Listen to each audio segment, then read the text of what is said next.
Hello, everybody. My name is Tera Girardin with Nexus Family Healing, and I'm here with our CEO, Dr. Michelle K. Murray, with another question for her in our Dear Dr. Michelle advice column. Hello, Michelle. It's good to see you again. It's great to see you, Tara. So this week we have a question from Michael, and he writes, when I was young, my uncle died. I was too young to understand it, but I'm pretty sure he died by suicide, which I'd like to know more about, but I don't know how to ask because my family doesn't talk about it at all. How can I broach the subject, and do these tendencies run in families? Ooh, that's a good question. And what advice would you give Michael on how to approach his family?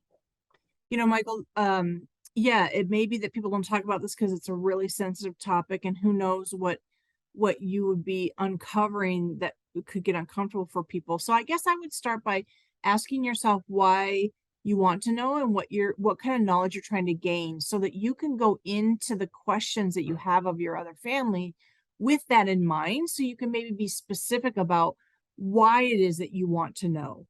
Oftentimes people, if you explain the why, they won't be maybe so timid or scared about what you're trying to dig into. It could feel people might be sensitive about this because they could still feel responsible, even though they shouldn't, right? And even though it's not anybody's fault, they could still feel sensitive about that. So that's often why people are hesitant to talk about it.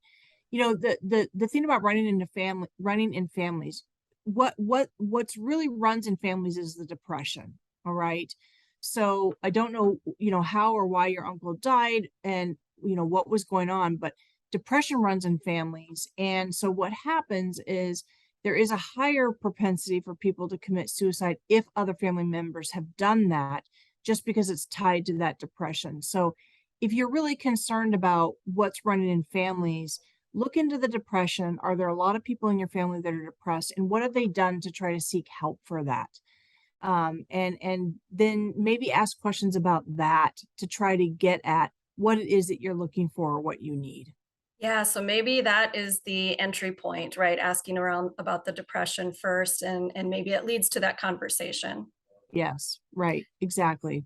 Good. That's good advice for a very hard subject. So, thank you all for tuning in today. And if you have a topic you'd like covered by Dr. Michelle, or if you'd like to browse other questions that have been answered in the past, please visit us at nexusfamilyhealing.org/advice or click on the link in this post. And we'll see you next time. Thanks, Michelle.